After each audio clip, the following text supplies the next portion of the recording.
Bismillahirrahmanirrahim. Assalamualaikum warahmatullahi wabarakatuh. Kembali lagi bersama saya, Rio Wijaya, di sebuah kisah misteri.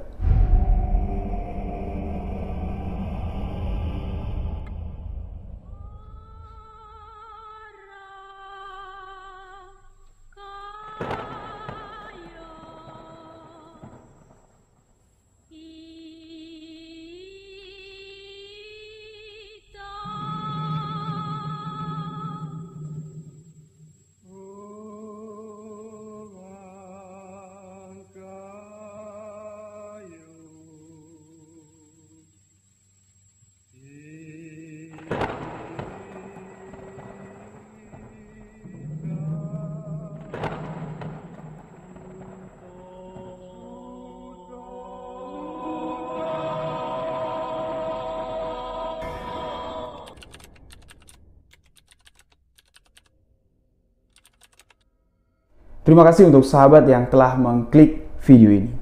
Terima kasih untuk sahabat yang telah memberikan dukungan, memberikan support agar channel ini dapat berkembang. Untuk sahabat yang baru bergabung, baru mendengarkan kisah misteri yang saya ceritakan, sahabat boleh mengklik tombol subscribe, aktifkan notifikasi loncengnya, dan jangan lupa bagikan juga video sebuah kisah misteri ke akun sosial media sahabat-sahabat semua. Untuk lebih akrab dengan saya, boleh follow akun Instagram pribadi saya di Rio.Wijaya91. Untuk sahabat yang ingin membagikan cerita misteri, sahabat ingin menceritakan pengalaman yang sahabat alami, boleh tuliskan cerita lalu kirimkan ke alamat email sebuah kisah misteri@gmail.com. Dan di sini saya ingin mengundang sahabat misteri yang berada di Jambi dan sekitarnya. Jika sahabat ingin membagikan cerita misteri, pengalaman pribadi, sahabat boleh datang ke studio sebuah kisah misteri. Sahabat bisa menceritakan langsung pengalaman misteri yang sahabat alami di segmen Sahabat Misteri. Saya tunggu kedatangan sahabat, WA ke nomor admin yang ada di bawah ini untuk diarahkan agar bisa sampai ke studio kami yang ada di Jambi. Di video kali ini, jelas saya akan melanjutkan part kedua, kisah si manis jembatan Jelatang. Dan di part kedua inilah kisah misteri yang sesungguhnya di dalam cerita si manis jembatan Jelatang. Penasaran dengan kisahnya? Simak hanya di sebuah kisah misteri.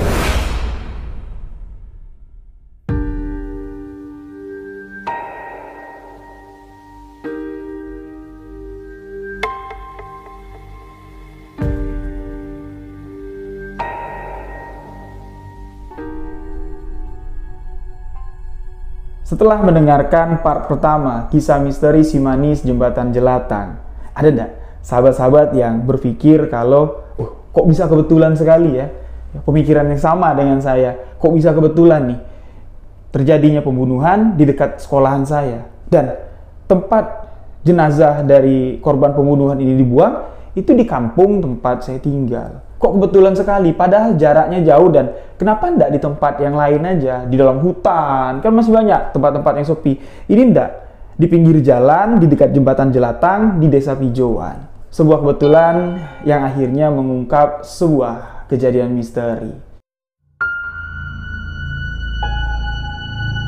Di pagi itu ketika saya sedang belajar, kan polisi datang nih ke rumah bedeng tersebut membawa seorang laki-laki bertubuh gempal, dan ternyata itu adalah pelaku sekaligus suami dari korban. Nah, diceritakan oleh bapak saya setelah saya minta diajak balik ke Pijauan untuk mencari tahu tentang misteri kematian ini. Bapak saya tidak mau bawa saya. Keesokan harinya bapak saya pergi sendirian, saya pulang sekolah, bapak saya sudah bawa cerita. Nah, ceritanya itulah ya, cerita bapak saya itu adalah cerita tentang orang yang menemukan jenazah tadi. Seorang laki-laki yang berusia kurang lebih sekitar 60 tahun sama seekor anjing. Subuh-subuh dia mau ke tempat motong karetnya, dia menemukan jenazah perempuan yang hampir hangus terbakar. Itu yang diceritakan oleh bapak saya. Nah, dari apa yang disampaikan bapak saya, cerita itu, pihak polisi ini sama sekali tidak menemukan tanda pengenal dari korban. Sama sekali tidak dapat melacak jejak dari si pelaku. Untuk mengidentifikasi dengan otopsi mungkin jenazah ini bisa, tapi kemungkinannya sangat kecil sekali. Walaupun bisa, nanti ini akan memakan waktu yang cukup lama. Lantas bagaimana cara Pak Polisi ini bisa nangkep si pelaku, bisa membawa si pelaku ke TKP tempat terjadinya pembunuhan?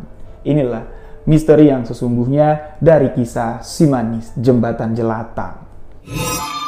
Dikisahkan kejadian manis ini ditemukan jenazahnya itu subuh. Tragedi pembunuhan si manis ini terjadi di tengah malamnya. Saya akan membawa sahabat mundur beberapa jam ke belakang sebelum si manis ini ditemukan jenazahnya di pinggir jalan tersebut. Kosan atau rumah bedeng yang ada di dekat SD saya, ini kan ada 5 pintu. Tempatnya si manis ini di tengah-tengah. Di sebelah kanannya itu ditempati oleh sahabat baik manis yang bernama Titin. Titin mengatakan di malam itu, dari mulai jam 9 malam, si manis ini bertengkar dengan suaminya, cekcok terus. Karena tempat tinggal mereka bersebelahan, otomatis kalau ada orang berantem, teriak-teriakan, ini terdengar jelas. Tapi Titin di sini selaku sahabat dari si manis, beliau tidak terlalu menghiraukan. Terserahlah, itu urusan kalian, rumah tangga kalian. Saya tidak berani ikut campur. Titin cuma mendengarkan saja sampai di mana di jam 12:30 malam di waktu itu Titin mendengar suara dari sebelah ini itu udah parah sekali gaduhnya. Teriakan semakin kencang, ditambah lagi terdengar ada suara lemparan benda lah, piring entah gelas kan tidak tahu. Terdengar suara pecahan lah dari sebelah. Nah, yang mana dari jam 9 mereka ini mulai bertengkar, tapi ini tidak lama, tidak panjang bertengkarnya, sempat berhenti dan kembali pecah pertengkaran tersebut di jam 12:30 malam. Pertengkaran yang terjadi di jam 12:30 malam itu, ini tidak berlangsung lama. Tiba-tiba saja suara pertengkaran tersebut senyap. Senyap seketika. Suara dari si manis tidak terdengar lagi. Suara dari suaminya yang teriak-teriak dengan suara yang kencang sekali sudah tidak terdengar lagi. Titin pun di sini lega, syukurlah dia bilang. Tengah malam kayak gini teriak-teriak kayak gitu, aku yang tidak bisa tidur jadinya. Udah, Titin menganggap mereka udah damai lah, pertengkarannya udah selesai. Di jam 1, Titin mendengar kalau ada suara mobil yang keluar dari pekarangan rumah bedeng tersebut.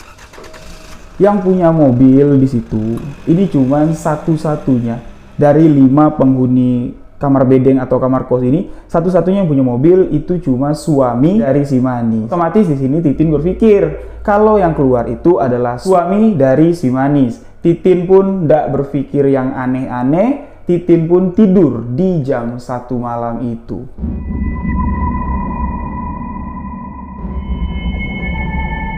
Keesokan paginya, Titin bangun seperti biasa, yang mana Titin ini bekerja satu tempat kerjaan dengan si manis ini. Mereka sama-sama bekerja di sebuah salon kecantikan. Melihat pintu kamar bedeng dari si manis ini belum kebuka. Hordengnya masih tertutup rapat. Yang biasanya kalau si manis ini udah bangun, dia udah siap-siap mau berangkat kerja lah, itu pasti pintu kamarnya ini dibuka. Dipikir Titin si manis ini mungkin lagi mandi atau lagi siap-siap. Ya udah, Titin kembali masuk ke dalam kamarnya. Dia nunggulah kurang lebih sekitar 10 menitan, tapi si manis juga belum keluar. Keluar lagi lah si Titin ini untuk melihat pintunya masih ketutup, hordengnya juga masih tertutup. Ketiduran nih mungkin, kecapean berantem kemarin. Diketok sama si Titin, dipanggil sama Titin. Nis, bangun udah jam berapa nih? Nanti kita telat, kerja yuk. Nggak ada yang nyaut. Diketok lagi, dipanggil lagi, sama sekali nggak ada respon. Ingatlah si Titin dengan suara mobil yang keluar di jam 1 malam. Mungkin pikiran dari Titin, manis sama suaminya tadi malam itu keluar, mungkin nginep di luar dan belum pulang. Udahlah, aku kerja sendirian aja. Yang mana Titin sama si manis ini kalau biasanya di setiap harinya berangkat kerja bareng, pulang kerja bareng. Di pagi itu Titin sama sekali belum tahu dengan apa yang sebenarnya terjadi kepada sahabatnya yang bernama Manis. Di waktu yang sama ketika Titin membangunkan Manis, ngetok-ngetok pintu kamarnya di kampung saya, di desa Pijoan, di dekat jembatan Jelatang. Ini tengah heboh-hebohnya di pagi itu karena penemuan jenazah seorang wanita. Waktu di sini berlalu. Titin pulanglah dari tempat kerjanya. Melihatlah dia ke sebelah. Sama sekali belum ada pergerakan loh. Hordeng belum dibuka, pintu juga belum dibuka. Diketok lagi sama Titin. Nis, Nis, kamu ada di dalam nggak? Nggak ada yang nyaut. Udahlah, mungkin si Manis belum pulang sama suaminya. Lantas Titin pun masuk ke dalam kamarnya. Ini kisaran jam setengah 6 sore. Mandilah si Titin. Dan aktivitas malam itu tidak terlalu banyak dilakuin Titin. Dia keluar cari makan, habis itu masuk lagi ke dalam kamarnya. Kurang lebih sekitar jam 10 malam, mata Titin mulai merasa ngantuk. Dia pun rebahan di atas tempat tidur dan Titin pun tertidur. Sebelum Titin tidur, dia ingat lampu depan, lampu teras dimatikan. Pintu kamar dikuncinya, barulah Titin rebahan di atas tempat tidur dan tertidur lelap. Kisaran jam 1 malam di malam itu. Lelapnya tidur Titin di sini terganggu dengan panggilan yang terdengar dekat sekali di telinga Titin. Suara yang membangunkan Titin, suara yang tidak asing didengar oleh Titin.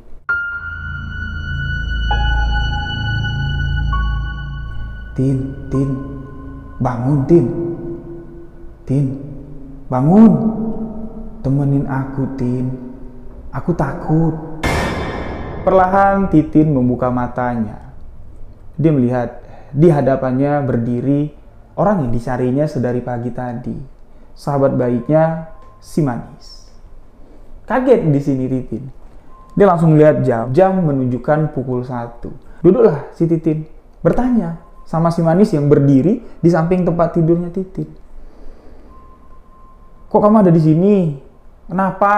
Kamu kemana aja? Tanya Titin kepada si Manis. Tolong aku, Tin. Aku takut. Tolong aku.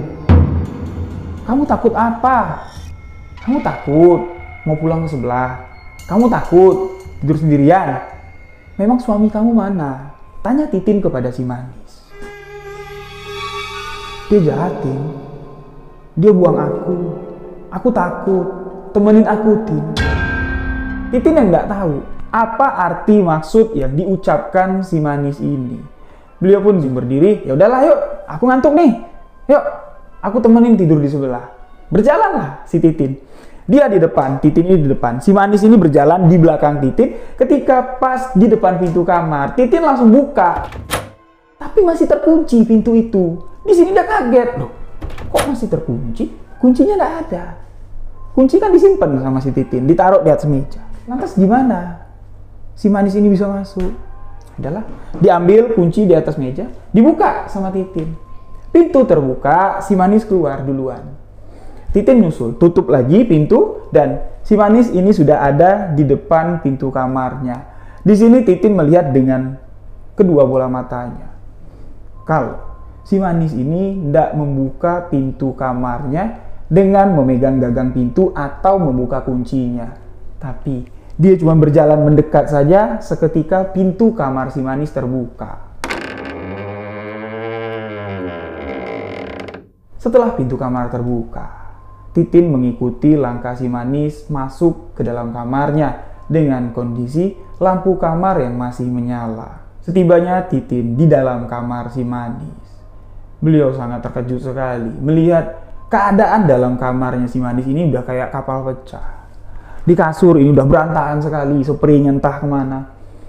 Di bagian tempat penyimpanan piring, rak kecil lah, ya, ini udah jatuh ke bawah semua, udah berantakan semua. Pintu kamar mandi terbuka. Dan dari depan pintu kamar mandi, lantai kamar itu ditutup dengan tehel berwarna putih, itu dipenuhi dengan bercak darah, dan aroma darah tersebut masih tercium sangat pekat sekali. Amis, anyir. Titin yang berdiri pas berhadapan dengan sosok si Manis, melihat kalau si Manis yang ada di hadapannya ini terus menunduk seakan-akan menahan tangis. Bertanyalah si Titin sama si Manis, "Nis, ini apa-apaan? Kok kayak gini? Kamu nggak apa-apa? Kamu nggak apa-apa kan?"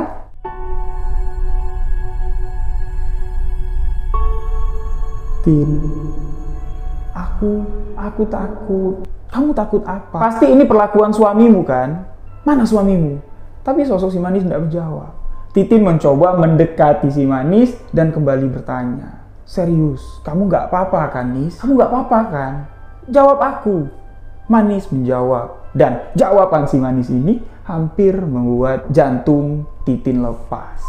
Manis mendongakkan kepalanya. Dengan air mata yang terus bercucuran, Manis menjawab,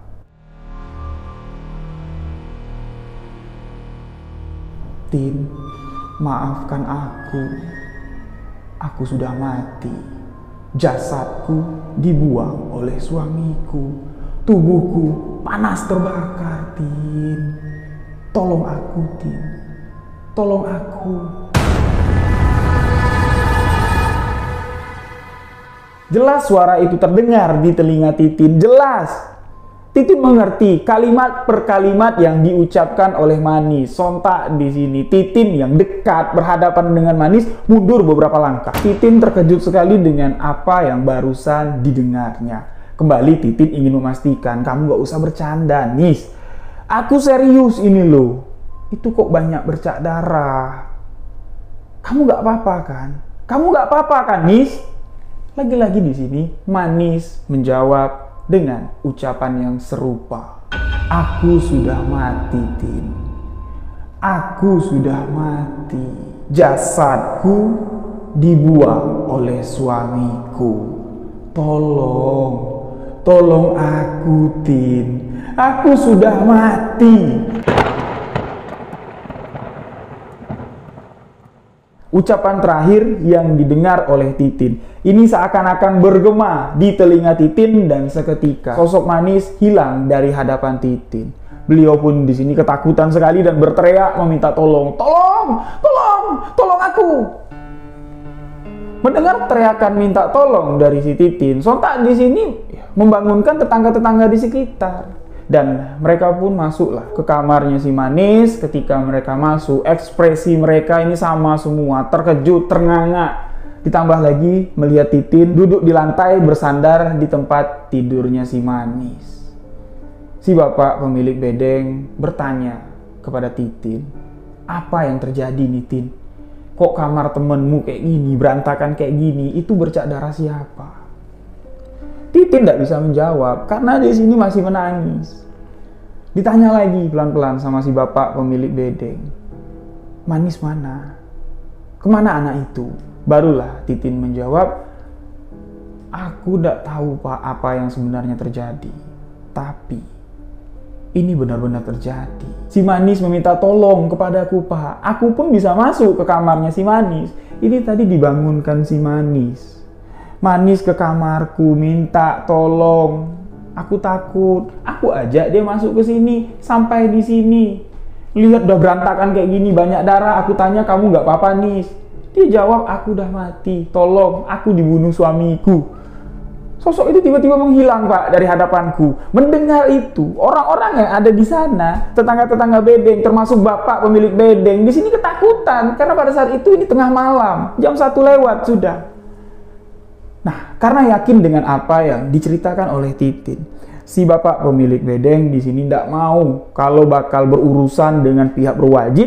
Dia mengajak Titin, ya menemani Titin lah jatuhnya, untuk melaporkan kejadian ini ke pihak berwajib, ke polsek setempat. Mereka pun berangkat pada malam itu untuk melaporkan kejadian yang dialami oleh Titin. Melaporkan kalau temannya menghilang. Di kamarnya banyak bercak darah, dan dari apa yang dilihat dan didengar Titin, mungkin terdengar mustahil, tapi arwahnya menemui aku, mengatakan tolong aku dibunuh, suamiku, jasadku dibuang. Laporan itu diterima oleh pihak polisi dan cocok dengan kejadian pagi kemarinnya di Desa Pijauan, di Jembatan Jelatang, ditemukan jenazah seorang perempuan yang dibuang di sana. Cocok logi pun dilakukan. Titin diminta untuk melihat jenazah yang ditemukan tadi pagi di Pijauan. Apakah ada kemiripan? Apakah ada tanda-tanda tertentu atau tato kayak atau apa dari temanmu? Nanti bisa kamu lihat. Akhirnya Titin pergi ke rumah sakit. Setibanya di rumah sakit, masuk ke kamar jenazah di tengah malam untuk melihat apakah benar jenazah yang ditemukan pagi kemarin adalah jenazah sahabat baikku Manis. Setelah dilihat oleh Titin, tidak perlu melihat lama. Sekilas saja Titin melihat, di sini beliau sudah dapat memastikan, iya, inilah sahabatku manis. Rasa haru yang tak dapat terbendung lagi. Titin tidak sadarkan diri setelah dia mengatakan kepada pihak berwajib, "Iya Pak, inilah sahabatku manis." Dia tidak sadar lagi, sadar-sadar Titin ini udah di unit gawat darurat. Pingsan dia, dan Titin diminta untuk beristirahat dulu. Besok lah, pagi. Ya, ini kan tengah malam masih.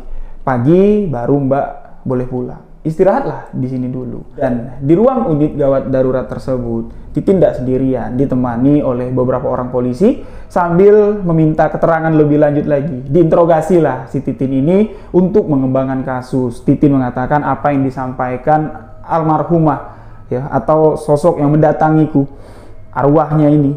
Dia mengatakan, "Tolong aku, suamiku yang membunuhku." Berarti Titin dapat menyimpulkan bahwa pertengkaran pada malam itu yang terjadi di setengah 1 dini hari, itulah puncak dari kejadian ini.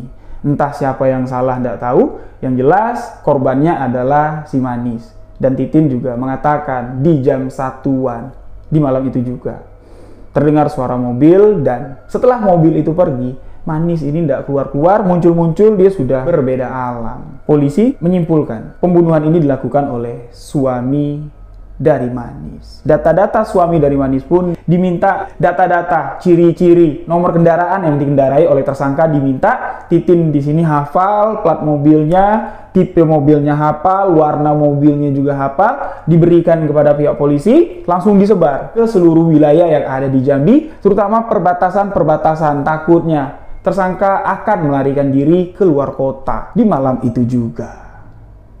Tersangka pembunuhan ini ditangkap. Dari apa yang disampaikan Pak Polisi, ya, kronologi penangkapan dari tersangka. Dari plat nomor atau ciri-ciri mobil yang diberikan Titin, ya, intel semuanya dapat plat nomornya, ciri-ciri mobilnya dapat nih. Mobil itu ternyata setelah membuang jasad dari almarhumah Manis, mobil itu muter-muter aja sekeliling Jambi, berhenti sebentar, jalan lagi, berhenti sebentar, jalan lagi. Ketika dihentikan, di stop, si pengendara di sini terlihat seperti orang linglung.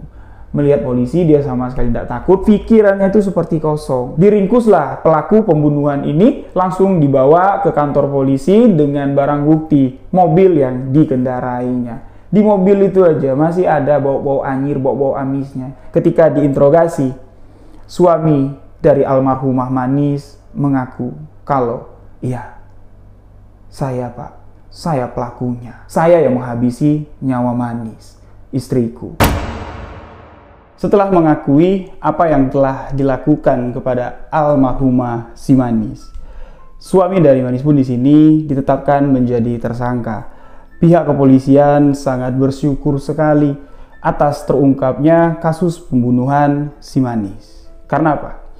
Dengan minimnya identitas, ya, tanda pengenal dari korban, ini sangat sulit sekali untuk mencari siapa pelakunya. Tapi apa yang terjadi pada kasus almarhumah si Manis ini boleh dikatakan sebuah kebetulan yang tidak biasa. Antara percaya dengan tidak ketika pihak berwajib mendengar pengakuan dari Mbak Titin kalau beliau didatangi oleh almarhumah Manis untuk mengungkap siapa pelaku pembunuhnya. Dan ketika ditanya sama si pembunuh ini, ya, suaminya si Manis, "Kamu kok muter-muter aja di kota Jambi? Ya, nggak keluar kota, misalnya kabur, melarikan diri." Si pelaku ini mengatakan niat hati setelah membuang jenazah dari si Manis ini di Desa Pijauan, beliau berniat ini langsung mau tancap gas lagi dia. Mau lari ke arah Pekanbaru, tiba-tiba dia tuh kayak lupa jalan. Belok sini salah, belok sini salah. Akhirnya itu muter-muter di kota Jambi, keliling-keliling di sekota Jambi aja. Dia tidak tahu jalan keluar dari kota Jambi ini kemana. Itulah pengakuan dari suami Manis yang telah tega menghabisi nyawa istrinya sendiri. Ketika ditanya, "Apa motif kamu sampai tega menghabisi nyawa istrimu sendiri? Pakai apa kamu bunuh istrimu?" Diceritakan semua, yaitulah dibawalah untuk melakukan olah TKP atau reka adegan lah tragedi pembunuhan ini terjadi. Diceritakan di sini kalau suaminya ini cemburuan sama si Manis. Memang si Manis yang orangnya cantik, putih, besar tinggi, bekerja di salah satu salon kecantikan yang ada di kota Jambi. Nah, suaminya ini cemburuan karena suami ini kan jarang di rumah. Suaminya berprofesi sebagai sopir travel. Jadi setiap hari itu dia bolak-balik narik travel. Liburnya cuma seminggu sekali karena jarang di rumah. Istrinya cantik. Beliau pun di sini merasa cemburu. Padahal cemburu yang dirasakan suaminya itu hanyalah cemburu buta. Dan di malam itu, menurut pengakuan dari suami almarhumah Manis, dia mengatakan, ada yang melihat ketika aku sedang narik travel, ada laki-laki yang masuk ke sini. Dan orang yang mengadukan kepada suaminya almarhumah Manis, itu tidak lain tidak bukan adalah bapak si pemilik bedeng. Bapak si pemilik bedeng di sini salah lihat. Ternyata laki-laki itu bukan masuk ke kamarnya si Manis, tapi itu adalah kekasihnya Titin. Bahkan di sini, bapak si pemilik bedeng mengatakan kepada suami almarhumah Manis, kalau istrimu itu selingkuh, kalau istrimu itu berzina di dalam dengan laki-laki lain, itulah yang memicu kemarahan dari tersangka. Ditanya sama si Manis, Manis nggak ngaku, ngotot lagi dia berani bersumpah, aku nggak seneng orang salah tuh pakai sumpah-sumpah.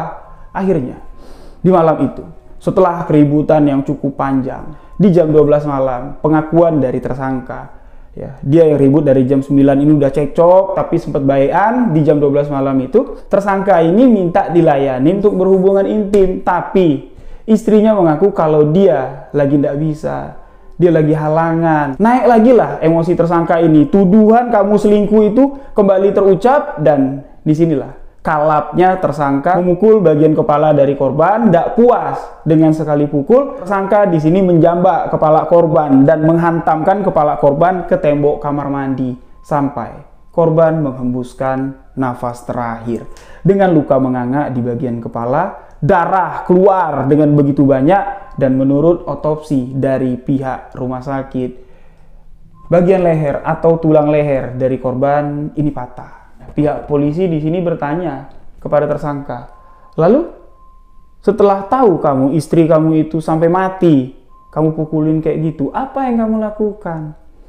Bejat sekali apa yang dilakukan oleh tersangka ini, karena dia nafsu pengen berhubungan intim dengan istrinya, tapi ditolak dengan alasan datang bulan. Korban yang sudah meninggal disetubuhi oleh tersangka.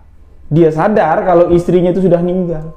Dia tahu kalau istrinya itu sudah tidak bernyawa lagi, tapi dia masih nafsu dan mayat disetubuhinya. Setelah disetubuhi, setelah dia puas, memuaskan hasratnya, dia mulai cemas. Apa yang harus aku lakukan? Kalau aku ngaku, aku bunuh, waduh, bisa-bisa aku masuk penjara, bisa-bisa hukumanku seumur hidup nih. Itulah, dalam kepanikannya dia mencoba untuk membungkus jenazah ini dulu, karena darah ini masih banyak nih. Di lantai itu banyak darah, dibungkuslah pakai kain spray, angkat, dimasukkan ke dalam mobil, dan langsung dibawa oleh tersangka. Dia bingung, kemana aku harus menyembunyikan jenazah ini? Terpintas di pikirannya ketika masuk ke wilayah Muaro Jambi, ya, ketika dia melewati desa Pijoan, tidak tahu kenapa terbesit aja di pikirannya untuk membuang jenazah di situ, di desa Pijoan, di dekat jembatan Jelatang. Berhentilah mobil, diturunkannya jenazah. Tapi dilihat sama dia kalau dibiarin gitu aja pasti ketahuan. Lantas pelaku di sini mengambil karpet bagian mobil, itu kan terbuat dari karet. Dia mengambil ranting-ranting kering yang ada di sekitar, ditumpuk di atas jenazah dan dibakar. Setelah api menyala, tersangka langsung pergi meninggalkan lokasi tersebut. Itulah kronologi kematian dari si Manis. Setelah mendapatkan semua apa yang dibutuhkan oleh pihak berwajib, di sini kasus pembunuhan sudah ditutup. Tersangka sudah ditetapkan, proses hukum tengah dijalankan. Lalu bagaimana? Korban ini gimana nih? Apakah jenazahnya dijemput sama pihak keluarga atau gimana? Nah, ini kembali ke cerita dari Titin. Titin yang tahu bersahabat lama dengan almarhumah. Di sini sedikit menjelaskan siapa sebenarnya almarhumah ini. Kok tinggal di bedeng itu sama orang gila ya, kayak suaminya yang tega bunuh kayak gitu. Titin mengatakan almarhumah ini perantauan dari kota Manado. Beliau mengenal almarhumah ini ketika di Jakarta. sama-sama bekerja di salah satu karaoke di Jakarta sebagai LC atau pemandu lagu. Mereka kenal cukup lama, dan ketika si Titin ini yang memang asli orang Jambi, dia mau pulang kampung ke Jambi, dia pamitan sama si Manis. Aku pulang kampung dulu nih, nggak cocok aku di sini gitu. Nah, persaingannya anak-anaknya nggak asik. Selain kamu lihatlah aku nggak punya temen. Terus kamu di Jambi mau ngapain? Ya jadi LC lah, karena di sana udah banyak juga karaoke udah banyak dan duitnya juga lebih enak dari sini. Itu yang membuat si Manis ini tertarik untuk ikut ke Jambi, meninggalkan ibu kota Jakarta. Singkat cerita, sama-sama lah pulang ke Jambi. Masuklah mereka ke salah satu karaoke pub yang besar di Jambi pada saat itu. Jadi LC lah mereka berdua di sana. Nah, di tengah jadi LC di Jambi inilah, ya, si Manis ini tidak tahu kenal dari mana si sopir travel ini yang ngakunya awalnya mengenal si Manis kalau dia yang punya travel. Tidak tahu. Setelah Manis jatuh cinta dengan laki-laki itu, Manis baru mengetahui kalau orang yang dicintainya bukan pemilik travel, melainkan hanya sopir travel tersebut. Tapi Manis tetap menerima apa adanya. Menikahlah mereka. Nah, setelah menikah dengan si sopir travel ini, Manis tidak diperbolehkan lagi untuk bekerja di dunia malam. Manis bekerja di salon, Titin pun ikut kerja di salon. Manis hidupnya jadi melarat, jadi susah. Gara-gara si sopir travel ini, semua keinginan kemauan dari sopir travel ini, suami dari almarhumah Manis, diikutin semua sama si Manis. Tapi memang laki-laki itu brengsek, Titin bilang. Salah aja si Manis. Makanya Titin ini tahu betul, ya, gimana kehidupan rumah tangga si Manis dan suaminya. Titin pun tidak menyangka peristiwa ini akan terjadi. Almarhumah Manis di Jambi tidak memiliki satu orang pun keluarga kecuali Titin, sahabat baiknya. Titin mencoba menghubungi kampung dari almarhumah si Manis yang ada di kota Manado, menghubungi keluarganya. Singkat cerita, keluarganya pun datang ke Jambi melihat jenazah dalam keadaan seperti itu dan memutuskan akhirnya ya udahlah, tidak mungkin kami bawa terbang ke Manado, butuh biaya besar dengan kondisi jenazah yang seperti sekarang, tidak mungkin. Ya udahlah, kita minta izin saja untuk dimakamkan di Jambi. Almarhumah Manis dimakamkan di kota Jambi. Setelah hari-hari yang berat dilalui oleh Titin, akhirnya di sini beliau bisa menghela napas dengan lega karena ya walaupun harus merelakan kepergian dari sahabat baiknya yang bernama si Manis, beliau sadar bahwa dunia ini tidak akan terus kita tempati. Mati itu pasti, tapi kapannya tidak tahu. Itulah yang membuat si Titin ini dapat menerima kenyataan, ya udahlah, takdirnya si Manis ya seperti itu. Mudah-mudahan meninggalnya dengan cara seperti itu, tapi di alam sana beliau dapat tersenyum dengan terungkapnya kasus pembunuhan ini, dan orang yang seharusnya mempertanggungjawabkan pembunuhan ini pun sudah diamankan dan akan menjalani hukuman sesuai dengan undang-undang di negeri ini. Kosonglah kamar bekas peninggalan almarhumah Manis. Seluruh warga yang ada di sana ini tahu Manis meninggal dibunuh oleh suaminya sendiri. Jenazahnya ditemukan di Pijuan dengan kondisi yang mengenaskan. Beberapa hari setelah Manis ini dimakamkan, tidak ada sesuatu yang aneh di lingkungan sekitar tempat tinggal almarhumah Manis. Tapi di desa Pijuan, di dekat jembatan Jelatang, peristiwa-peristiwa mengerikan mulai muncul. Yang mana sebelum ditemukan jenazah perempuan di sana, jembatan itu bukanlah jembatan yang mengerikan.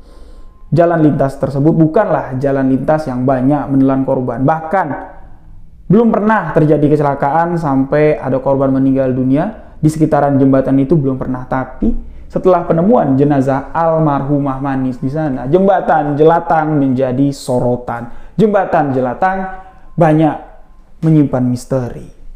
Mungkin sedikit saya akan tunjukin ya sama sahabat-sahabat semua, gimana sih bentuknya jembatan Jelatang tempat si Manis ini ditemukan jenazahnya. Kurang lebih seperti ini sahabat. Saya tidak bisa ngambil gambar banyak karena memang ya tidak bawa lampu pada saat itu, dan mobil sudah ramai. Mobil batu bara sudah ramai. Mungkin sahabat-sahabat bisa melihat jembatan ini kan lurus nih. Lurus. Kalau sekarang itu terlihat ada dua jalur. Nah, jalur yang kedua di sebelah kanan itu baru dibangun. Jadi, waktu peristiwa kejadian Manis ini, jembatan itu cuma satu yang ini doang. Cuma satu yang itu.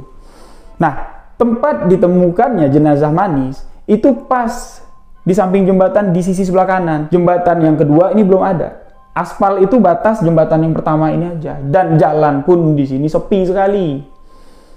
Nah, kebetulan lagi.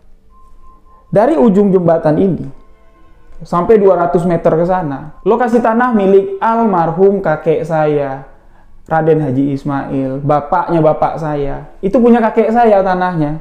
Lokasi tempat ditemukan jenazah Manis itu itulah lokasi tanah yang punya kakek saya. Di tahun 2000-an, kondisinya tidak seperti yang di video tadi. Ini masih sangat sepi sekali. Kalau sekarang sudah rame, mobil batubara udah berjejer. Tadi malam aja saya ambil video itu sekitar jam 2 malam, mobil batubara masih ada. Kalau mobil batubara tidak ada, seharusnya enak. Saya bisa lebih mengajak sahabat untuk mengeksplor di sekitar lah. Ini tidak bisa. Jadi, ya saya ambil sedikit aja lah untuk gambaran sahabat-sahabat semua. Dan jarak TKP, lokasi jembatan Jelatang itu, ke rumah tempat yang saya tempati sekarang, ke studio Sebuah Kisah Misteri, ini dekat sekali. Ya paling 3 menit lah kalau pakai motor. Dekat sekali. Dan pastinya sahabat-sahabat penasaran, bertanya-tanya, apa saja yang terjadi? Teror-teror apa saja yang terjadi di jembatan Jelatang ketika si Manis menampakkan dirinya? Kejadian teror si Manis di jembatan Jelatang ini saya ambil beberapa yang terjadi di sana. Ya kalau diceritain semua mungkin panjang sekali. Saya ambil yang keren-kerennya saja. Pertama, teror pertama ini dialami warga desa Pijoan sendiri. Kita sebut saja dengan nama Pak Budi. Di kisaran jam 10 malam, Pak Budi ini baru pulang dari kebunnya. Yang mana kebun Pak Budi ini terdapat di daerah Serasa. Dengan sepeda motornya, Pak Budi melintas di jembatan Jelatang. Pak Budi tahu kalau di jembatan Jelatang ini ditemukan jenazah perempuan. Tapi Pak Budi belum mendengar adanya teror penampakan hantu wanita di jembatan Jelatang. Lewatlah dengan sepeda motornya. Pelan dia melewati jembatan tersebut. Tiba-tiba dia stop. Dia melihat ke kiri, ada cewek berdiri di jembatan. Siapa ya? Dia bilang. Dah, mundur nih Pak Budi motornya. Pas dengan cewek itu berdiri di ujung jembatan, ditanya sama Pak Budi, "Kamu ngapain di sini? Sepi. Kamu nunggu apa?" Cewek itu tersenyum, wajahnya cantik sekali, kulitnya putih bersih, bajunya pun seksi. "Aku nunggu dijemput." "Oh, kamu nunggu jemputan? Kalau nunggu jemputan jangan di sini, gelap, bahaya nanti. Kalau mau nunggu di dekat kantor desa tuh, jangan di sini, bahaya. Di sana lebih terang, di sana lebih rame. Yuk, abang antar ke kantor desa, tunggu di sana aja." Naiklah si perempuan ini, dibonceng sama si Pak Budi. Pak Budi di sini, ya, pikirannya itu udah campur aduk, kagum dengan kecantikan wanita ini. Ditambah lagi dia naik motor Pak Budi, aroma wangi itu semerbak tercium dari tubuh wanita tersebut. Sepintas sempat di sini dia berfantasi. Gimana ya rasanya kalau ini jadi istriku? Wah, mungkin tiap malam ngelon di kamar. Ya, itu yang terpikir di pikiran Pak Budi. Nah, jadi dari jembatan Jelatang, ini kalau mau lurus terus ke kantor desa, ini melewati jembatan panjang, jembatan masjid. Nah, sebelum melewati atau masuk ke jembatan panjang Masjid Pijoan, Pak Budi yang tadinya ngobrol-ngobrol sama cewek ini, nanya, "Nama kamu siapa?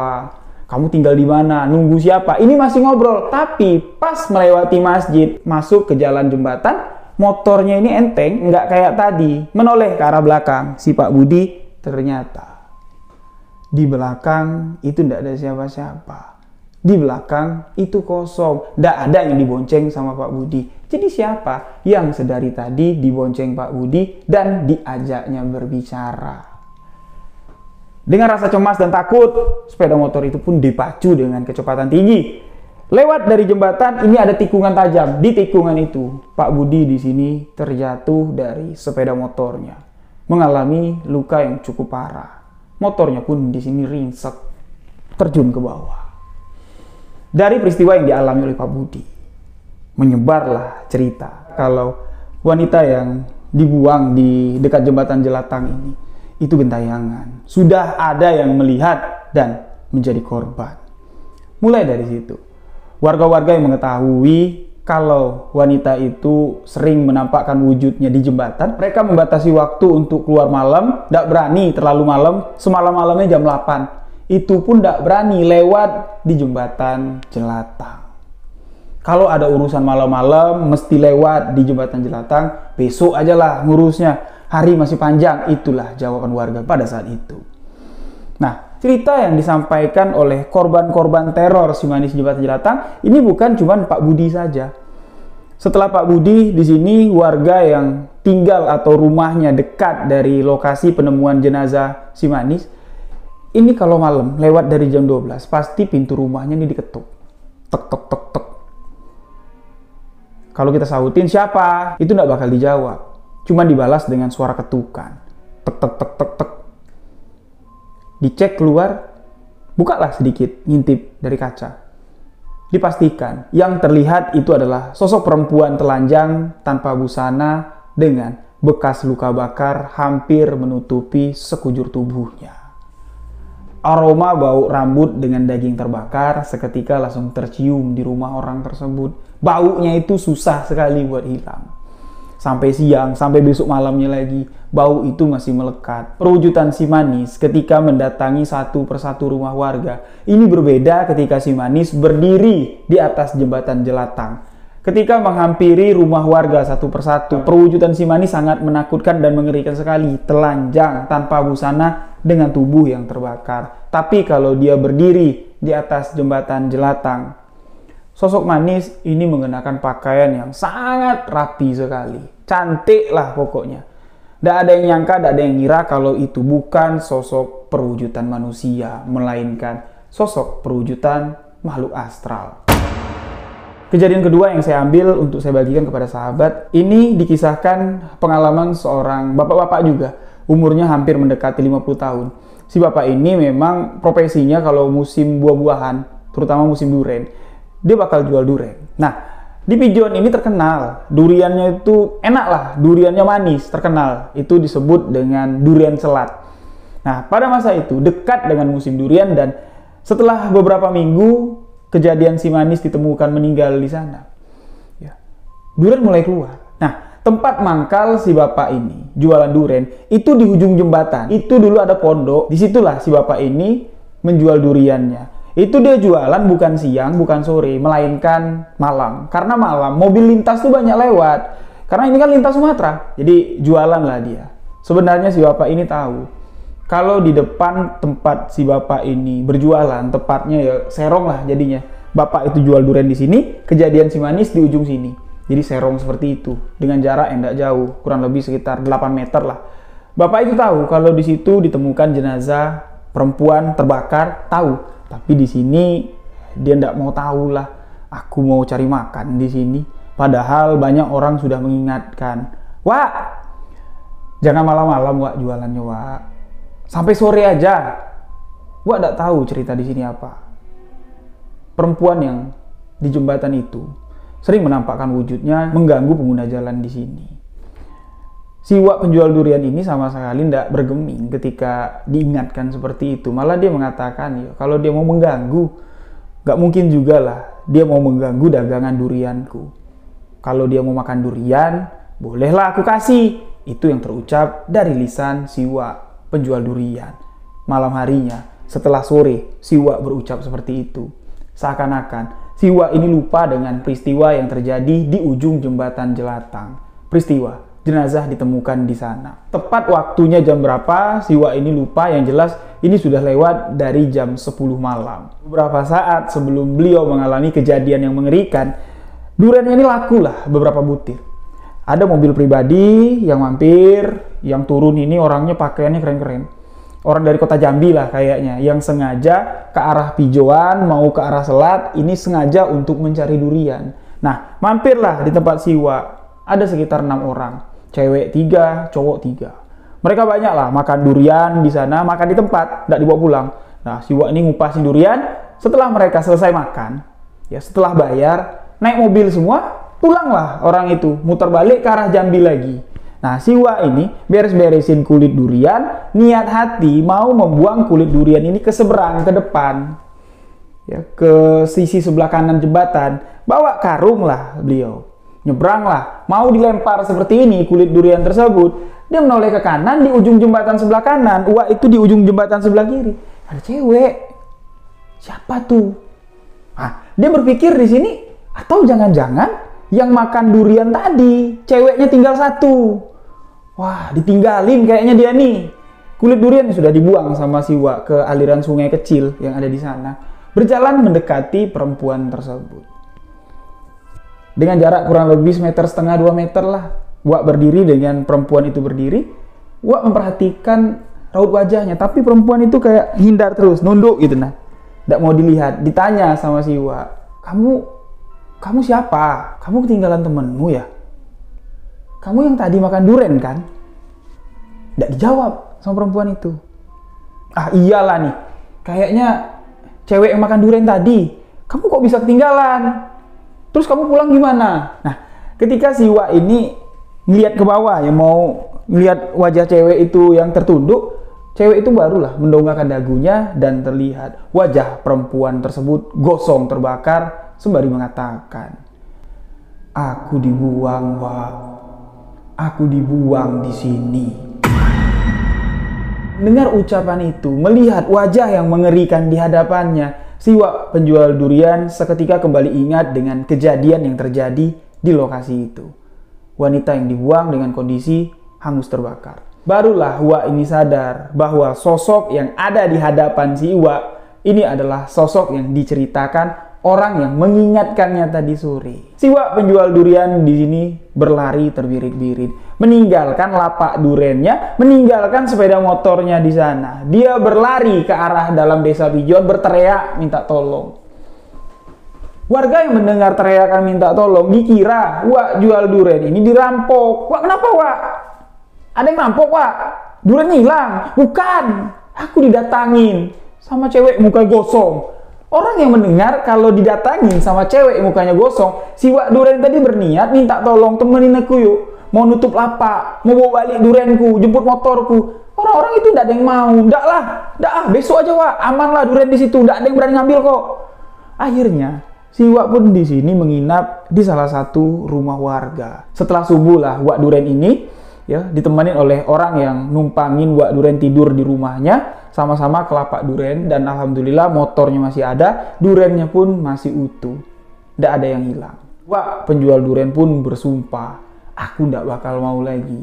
Kalau umur panjang, ketemu dengan tahun depan, aku tidak mau lagi jualan di sini. Kapok. Dengan kejadian itu, semakinlah di sini jembatan Jelatang menjadi angker. Dari kejadian itulah warga memberikan istilah nama sebutan wanita yang menampakkan diri di jembatan Jelatang dengan sebutan si manis jembatan Jelatang. Ada satu lagi kejadian misteri yang dialami oleh salah satu warga yang tinggal di ujung lagi dari selat, itu namanya Desa Paur. Jadi dari selat itu jauh lagi, dari tempat kejadian ini jauh lagi. Ya, dari jembatan Jelatang ini lumayan jauh lagi, masuk ke dalam lagi, ke ujung desa lah jatuhnya. Kita sebut saja seorang lelaki ini dengan nama Sukri. Sukri yang memang pergaulannya ini luas. Dia tidak nongkrong cuman di kampungnya saja. Banyak teman-temannya di sekitaran Pijoan, bahkan di luar Pijoan, di kota Jambi banyak. Jadi kesehariannya dia ini pengangguran. Jadi nyari lokak duit tuh dari teman ke teman lah. Dan alhamdulillah ya banyak jalan, banyak rezeki, banyak teman. Tidak bisa si Sukri ini diem santuy aja di rumah. Setidaknya dia harus berusaha buat nyari kerjaan. Dan pada suatu malam, Sukri yang dari sebelum pergi, jam 4 sore nih dia pergi dari rumah. Sukri yang sudah memiliki istri, yang tinggal di rumah mertuanya, berpamitan dengan istrinya, abang mau pergi dulu dek. Mana tahu besok dapat lokak. Ya udahlah bang, abang pergilah. Tapi abang jangan pulang malam-malam, kata istrinya Sukri. Kenapa? Masa abang tidak tahu? Itu di Pijon kan sedang heboh. Ada yang mati gentayangan bang, ada yang mati jadi hantu. Ah, hantu aja ditakutin. Semua orang tuh bakal mati. Dalam kuburan tuh kita bakal sendirian. Apa yang mesti ditakutin? Itu yang terucap dari lisan Sukri. Dah, pergilah si Sukri ini. Pergi, singkat cerita, kisaran jam 11 masuk jam 12, Sukri pulang dari tempat temannya melintas di jembatan Jelatang. Pas Sukri ini melintas di depan jembatan Jelatang, dia melihat di sebelah kanan jembatan itu ada cewek yang sedang berdiri menatap ke arah Sukri. Sukri pun berhenti. Siapalah ya? Apa cewek itu kenal dengan aku? Apa dia butuh pertolongan? Muterlah motornya si Sukri. Berhenti di depan cewek itu. Ditanya sama Sukri, "Dek, adik ini kok di sini? Nggak takut apa? Berdiri di jembatan gelap-gelap kayak gini. Memang kamu nunggu siapa?" Wanita yang ada di hadapan Sukri ini terlihat sangat cantik sekali. Wanita itu mengatakan kepada Sukri, "Aku lagi nunggu, Bang. Aku lagi nunggu. Nunggu siapa? Kalau nunggu jangan di sini. Gelap. Emang nunggu siapa?" Nunggu abang jemput." Sukri jelas mendengar kalau perempuan itu mengatakan nunggu abang jemput. Mulai di sini Sukri kegeeran. Bisa aja, Dek. Dah yuk, abang antar yuk. Adik mau kemana? Wanita itu menunjuk ke arah sana. Arah yang ditunjuknya itu adalah arah sejalur, sejalan dengan arah Sukri pulang. Ya udah, kalau mau ke sana, abang juga mau pulang. Dibonceng sama si Sukri. Di jalan, Sukri sempat ngobrol lah dengan cewek ini. Bertanya, "Nama kamu siapa?" Disebut sama wanita itu. Terus, "Ini kamu mau kemana? Abang mesti antar kamu kemana?" "Terserah, Bang. Terserah abang mau ngantar kemana." "Ya abang nggak tahu. Memang kamu dari mana?" "Dari situ." "Situ mana?" "Situ, Bang." Kamu ada-ada aja. Nah, sampailah si Sukri ini dengan membonceng wanita itu di Simpang Selat namanya. Nah, di Simpang Selat, Sukri menghentikan motornya. Di Simpang Selat, Sukri menyuruh perempuan itu untuk turun. Turunlah perempuan itu dari motor Sukri. Sukri pun di sini turun. Nah, di Simpang Selat ini ada lampu jalan, agak terang sedikit. Sukri mengatakan kepada perempuan itu, "Dek, kalau mau nunggu, kamu nunggu di sini aja.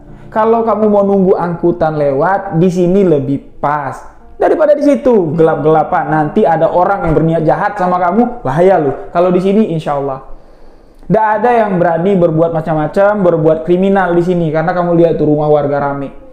Kamu teriak aja, bangun semua orang-orang itu, pasti akan menyelamatkan kamu. Abang nggak bisa nemenin kamu, nggak bisa nganter kamu. Nggak mungkin juga abang bawa kamu pulang ke rumah. Nanti apa kata istri abang? Abang tinggal di sini ya, abang pulang." Wanita itu cuma mengangguk dan membelakangi Sukri. Sukri pun di sini melanjutkan perjalanannya pulang ke rumah. Lewat dari jam 12 malam, Sukri tiba di rumah. Setibanya di rumah, kaget Sukri ini melihat istrinya sama ibu mertuanya sedang duduk di teras rumah dengan wajah yang cemas. "Belum tidur, Mak?" "Kamu ngapain belum tidur, Dek?" bilang istrinya Sukri. "Ya nungguin abang lah." "Abang kan udah biasa pulang malam. Apa yang ditungguin kayak gini?" "Cemas, Bang. Aku sama emak cemas. Abang tuh belum pulang. Udah jam 12 lewat." "Cemas apa yang dicemasin?" "Cemas mendengar cerita orang, Bang. Kalau malam-malam lewat jembatan Jelatang itu pasti diganggu oleh sosok perempuan cantik. Bahkan ada yang jatuh dari motor, patah tangan. Bahkan mobil sayur pernah kebalik, Bang.